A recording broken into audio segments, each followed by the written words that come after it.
Hey guys, this is SlashStrike, and I'm gonna demonstrate the power of Mage Slayer today. Here we have 5 of the heroes that Mage Slayer is most effective against. And we have a sniper with just about 3000 HP, so we can easily see the difference in how much damage their usual combos deal to the sniper without the Mage Slayer applied and with the Mage Slayer applied. First, real quick, let's read what the item actually does. So, it gives some decent, well-rounded stats, quite a bit of attack speed, quite a bit of magic resistance, a little bit of HP and mana regen, and a tiny 8 damage. Now, the debuff, here's where things get interesting. When you apply the debuff to an enemy hero, that hero does 40% less spell damage. Here's where a lot of people get confused. Magic resistance, magic damage, spell damage, what's the difference? So basically, there are 3 types of damage. Well, the 3 main ones at least: magical, physical, and pure. And all these 3 types of damage, they can come from a attack or a spell.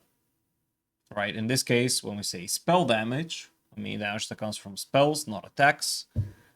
Again, there are some exceptions. But basically, spell damage can be magical, but it can also be pure, and it can also be physical. Pure, like in the Leshrac's Diabolic Edict, or physical, as in Bristleback's Quill Spray. However, in all these cases, the damage is still spell damage, since it's coming from a spell.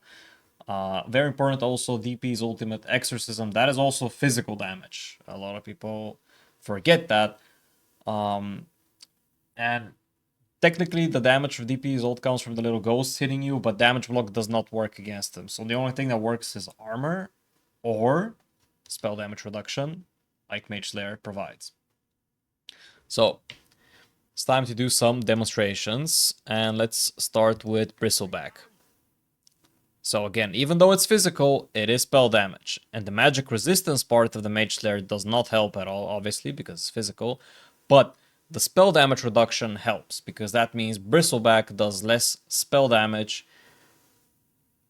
to anybody, not just the Mage Slayer wielder. So Quill Spray obviously has stacking damage, and the maximum is 500. So let's first stack a bunch of Quill Sprays. Oops, we have an Ember there that died. Looks like he was in AoE. Let's move him away. Alright, stay safe here, Ember.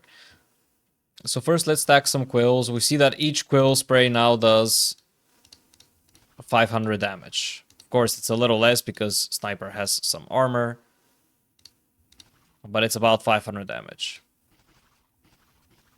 Now, a full round of the Aghanims, which is 5 Quill Sprays rapidly, therefore does about 1.5k damage, a little bit over that. That's without the Mage Slayer. Now, if Sniper's hitting him the whole time, that same 5 rounds of Quill Sprays from the Aghs does not do 1.5, it does about 900 damage. Math checks out, more or less. 40% reduction. Alright, so that was Bristleback. Now let's take a look at Pudge. The usual hook into Rotten Dismember with Aghs. Damage is not that impressive. Obviously, Sniper already has a magic resistance, but still, it's about 1k damage, a little bit more. But what if Sniper was actually hitting the Pudge the whole time? Let's see. He barely took any damage at all. Instead of over 1000, it's barely over 600 actually. So that's the Rot's damage getting reduced, the Dismember's damage getting reduced, both magical, that's why the text is blue, and even the Meat Hook, which is pure damage, still has its damage reduced because it's a spell. Next up we have Death Prophet, Spirit Siphon magical, Exorcism physical. So this is the highest damage spell out of all of them here, by the way. It's gonna kill the sniper, even though he has 3k HP, quite quickly. Now let's check it out. Especially if we combine it with the Spirit Siphon, it does maximum damage from around this distance. Because the DPS is actually based around the ghosts, they need to travel back to the DP. Now let's see what will happen if Sniper is actually hitting her the whole time. With the Mage Slayer applied, Sniper still gets shredded, obviously. Again, the spell just does way too much damage. However, you can see that it gets shredded slightly slower than without the Mage Slayer. So it can still be a pretty good item versus DP, although obviously it doesn't mean that you're suddenly going to be surviving her ulti. Now let's check out the Leshrac, the very popular Misanthropy facet, sorry, which makes the Edict tick faster. A lot higher DPS. So if we also have the Pulse Nova running in the meantime, here's how much damage 6 seconds of that does. A little bit over 2000 damage without the Mage Slayer, but if he's hitting him with the Mage Slayer, difference is gonna be very drastic, of course. And still a fair bit of damage, but instead of over 2000, it's more like 1300 or so. And last but not least, we have Sand King, another hero that does massive AoE damage, especially with his axe. Let's get a new sentry down so we can see him during the sandstorm. So, of course, there's a bit of RNG involved here where the stingers of the axe effect land, but still a normal combo is gonna do roughly, let's see how much, depending on how many stingers connect. It was about 2.5k, give or take. Alright, now what if Sniper was hitting him the whole time with that Mage Slayer?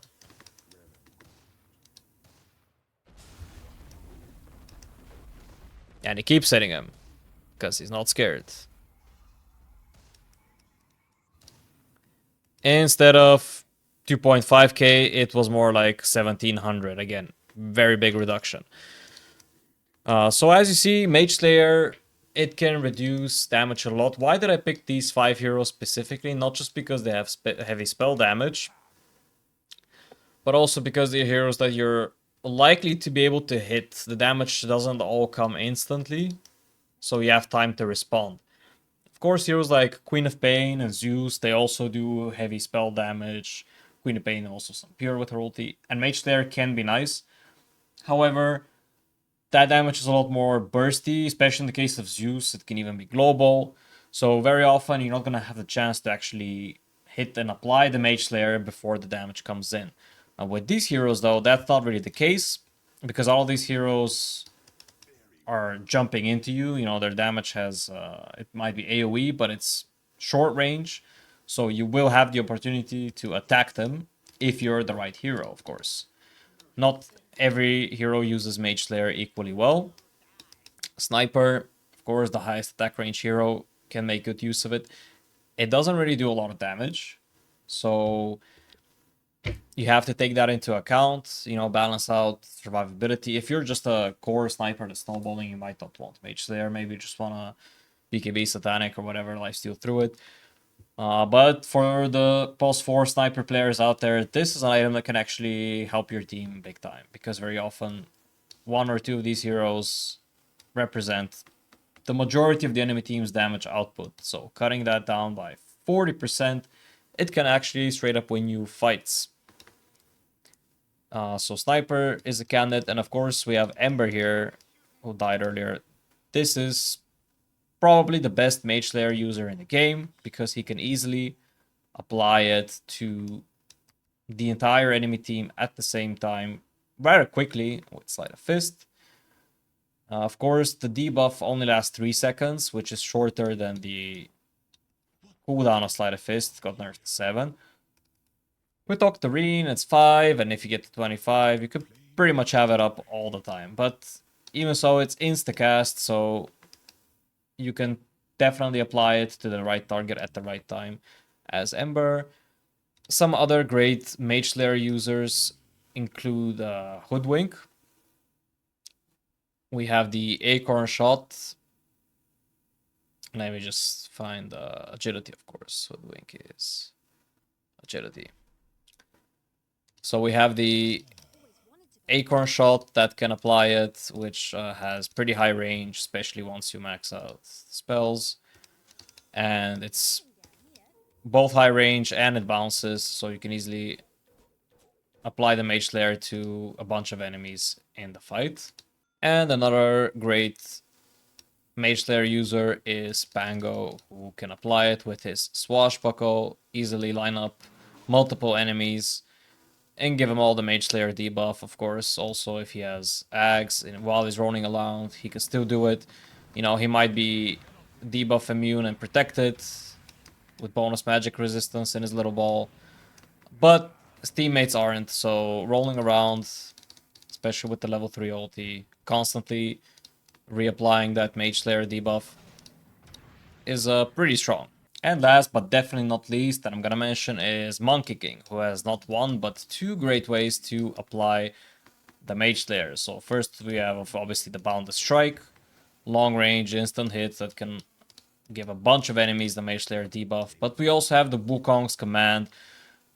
I would say this is quite underrated because you can easily create a no spell damage zone in team fights. Every single clone applies the debuff, and when you're facing these enemies, it's so worth it. Doesn't matter if you're focusing them down or trying to avoid these heroes. If you're doing it for yourself or your team, you just massively reduce the damage output of the enemy team. Crazy strong. Alright guys, that's it for the Mage Slayer video. Hope you guys found this useful. Make sure to join my Discord, and if you're interested in coaching, message me. But also if you just want to hang out or ask some Dota questions, join my Discord and you'll find me there. Bye bye.